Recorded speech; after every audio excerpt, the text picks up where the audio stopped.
এই ধরনের দশমিকের অঙ্কগুলো চাকরি পরীক্ষার জন্য খুবই গুরুত্বপূর্ণ। মাত্র 10 সেকেন্ডের মতো সময় লাগে এগুলো সমাধান করতে, যেহেতু আমি বোঝাচ্ছি একটু বেশি সময় লাগতে পারে। এগুলো সমাধান করার জন্য সর্বপ্রথম যেটা করতে হয় যে শূন্য ব্যতীত যে কয়টি সংখ্যা আছে ওগুলো প্রথমে গুণ করে নিতে হবে। যেমন এখানে শূন্য ব্যতীত এখানে একটা আছে, এখানে একটা, এখানে একটা, টোটাল হচ্ছে 3টা সংখ্যা আছে। কি কি আছে? 2 2 2। তো এগুলো আগে গুণ করে নিতে হবে। তাহলে 2 আর 2 গুণ করলে কত? 4, 4 দুগুণে 8। এই যে লিখলাম 8।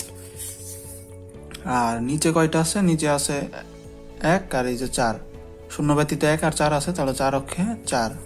এখন দেখতে হবে উপরে নিচে দশমিকের পরে মোট কয়টি সংখ্যা আছে। দেখা যাচ্ছে উপরে আছে এই যে দশমিকের পরে একটা, এখানে আছে 2টা, 3টা, এখানে আছে 3টা, 6টা। আর নিচে কয়টা আছে? একটা, এখানে আছে 2টা, টোটাল হচ্ছে 3টা। তার মানে উপরে ছিল 6টা, নিচে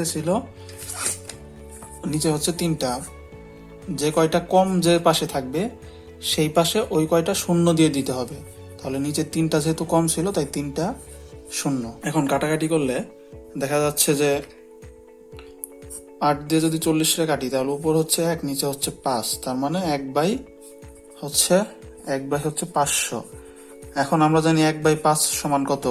1/5 সমান 0.20। আমরা জানি 1/5 এইটার মান হচ্ছে 0.20 বা 0.2। এটাও লেখা যায়। 5/1 হচ্ছে এত। তাহলে যেহেতু এটার সাথে 2টা শূন্য ছিল, ওই 2টা শূন্য আগে দিয়ে দিলেই হয়, পরে আর শূন্য থাকে না। তার মানে ওটার উত্তর কত বেরোয়? 0.02। এটা আপনি দেখলে এমনি করতে পারবেন।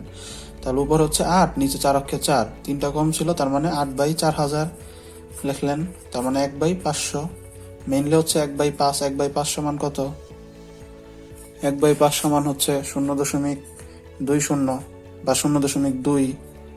যেহেতু আগে 2টা শূন্য আমরা 500 বাদ রেখে আসছি, ওই 2টা শূন্য দশমিকের পরে বসিয়ে দিলেই শেষ উত্তর 0.02।